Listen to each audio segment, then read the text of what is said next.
होते हैं हमारे जीवन के अहम हिस्से। किस्सों में है नादानी मगर सीख बड़ी देती है कहानी। आज हम चुनाव की चर्चा करेंगे। कहानी सुनेंगे और सुनाएंगे। देश की संपत्ति होती है कितनी महत्वपूर्ण, ये हम जानेंगे चूहागढ़ में जाकर। नमस्कार, मैं स्वाभिमान मिश्रा और मैं वेदांश माथुर आज आप सभी के समक्ष प्रस्तुत करने जा रहे हैं एक कहानी, चूहागढ़ में चुनाव।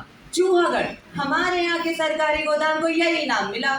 सरकारी गोदाम वही जिसमें सरकार द्वारा इकट्ठा किया गया अनाज संग्रह किया जाता है। यहाँ पर अनाज बड़ी बड़ी बोरियों में इकट्ठा कर रखा जाता है और फिर जरूरत अनुसार राशन की दुकान पर या किसी और दूसरी जगह भेज दिया जाता है। इसे चूहागढ़ इसलिए कहा जाता है क्योंकि यहाँ अनगिनत चूहे हैं, इनकी गिनती नहीं हो सकती। कुछ चूहों ने भी इसे स्वीकार कर लिया। चूहागढ़ में एक चूहे ने दूसरे चूहे की तरफ जोरों से ची ची की, अर्थात भाषण दिया कि अब सब जगह चुनाव होने लगे, हमें भी अपने चूहागढ़ में चुनाव कर लेना चाहिए। एक और चूहा बोला, लगता है तुम्हें हमारा नेता होने का बहुत शौक है, तुम चुनाव में खड़ा होना चाहते हो ना? अभी पहला चूहा जवाब दे ही रहा था कि उससे पहले दूसरा बोला, तुम अभी से अपने आप को हमारा नेता मत मान लेना, क्योंकि अगर यदि तुम चुनाव में खड़े हुए तो मैं तुम्हारे विरोध में चुनाव जरूर लड़ूंगा। काफी देर तक चकचक हुई, फिर ये फैसला हुआ कि इन दोनों चूहों के बीच लड़ाई होने दी जाए। पहले चूहे को नाम मिल गया उल्टा, दूसरे चूहे को नाम मिल गया पुल्टा।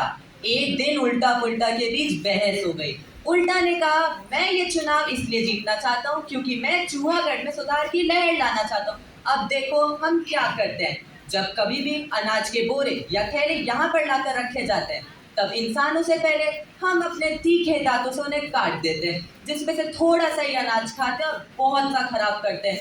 यह नुकसान हम क्यों करते हैं, क्या मिलता है हमें इससे? इसलिए मैं ये सुधार अभियान चलाऊंगा कि हम बोरे थैलों को ना काटे। फिर हम खाएंगे क्या? जब ये अनाज के बोरे यहाँ पर रखे जाते हैं तब इनमें से कितना ही अनाज नीचे गिर जाता है, वह अनाज हमें खाना चाहिए। क्यों फिजूल में एक बोरे का वजन कम करना। नीचे गिरा अनाज खाएं?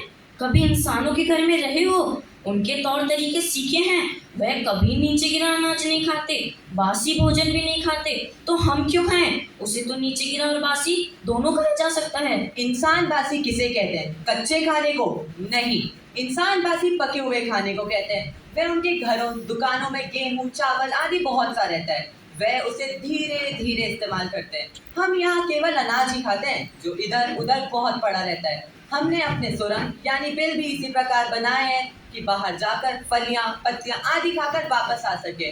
फिर इंसानों को नुकसान क्यों पहुंचाना? लगता है तुम इंसानों के बारे में कुछ नहीं जानते। वह हमें पकड़ने के लिए पिंजरा रखते हैं, हमें मरवाने के लिए बिल्लियां पालते हैं, वह हमें घर दुकानों से पकड़कर खुले में या दूसरों के घरों में छोड़ जाते हैं। बिल्लियां हमें छोड़ेंगी क्या? अरे बिल्लियां कौन सी सुखी होती हैं, वह भी तो कुत्तों से अपनी जान बचाती रहती हैं। और वैसे भी हमें तो अपने बारे में सोचना चाहिए, अपने से गलत क्यों हो और हम किसी का नुकसान क्यों करें। इसलिए मैं चाहता हूँ कि हम बोरे थैलों को ना काटें। इंसान सदियों से हमारे खिलाफ रहा है। एक बार इनके बीच एक बीमारी फैल गई थी, उसे फैलाने का जिम्मेदार हमें ठहरा के, हाँ हमें ठहरा कर हमारे हजारों भाइयों की जान ले ली गई थी। हाँ, वह एक बीमारी थी जो कीटाणु की कटुत से आई थी, परंतु जब तक इंसान को हमसे कोई बड़ा खतरा नहीं होता वह हमें नुकसान नहीं पहुंचाता। और अगर इस धरती दुकानों में रहने वाले एक दूसरे को नुकसान ना पहुंचाएं तो हम में से कोई एक दूसरे को मारने का सोचेगा भी नहीं। इंसानों की तरह रहना, उनकी तरह मौज मस्ती करना, अपने ही लाभ का सोचना नहीं सीखा। देखना, मैं तो कुछ एक लोगों की तरह सोचना बोलना सीख गया हूँ। चुनाव में जीत मेरी ही होगी क्योंकि मेरा तो नारा है, खूब खाओ खूब बिखराओ, मैं ही जीतूंगा। चुनाव हुआ, सभी चूहों ने अपना मतदान दिया, गिनती हुई तो अरे वाह, मैं तो जीत गया, मैं जीत गया।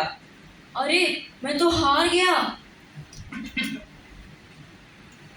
अच्छा मैं समझ गया, ज्यादा वोटर अच्छा काम करना चाहते हैं परंतु कोई करवाने वाला होना चाहिए। अच्छा, बधाई देने आ रहे हो, धन्यवाद धन्यवाद। ठीक है, अब मेरी बात सुनो। तुम्हें 100 में से 90 वोट मिले हैं, अब मैं भी मान गया हूँ। हम दोनों मिलकर जो बाकी के 9 हैं उन्हें मनाएंगे।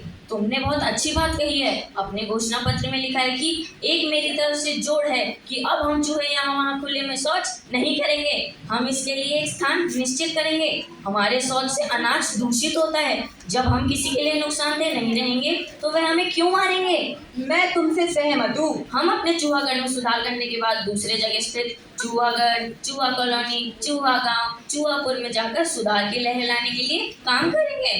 बस ध्यान रखेंगे जब कभी भी कोई अच्छा कार्य करने जाए तो तब बिल्ली बिल्ली हमारा रास्ता ना काटे। तो दोस्तों, हमें इस कहानी से ये शिक्षा मिलती है कि हमें अपनी गलती को स्वीकार कर अच्छे कार्य के लिए सदैव तत्पर रहना चाहिए। धन्यवाद।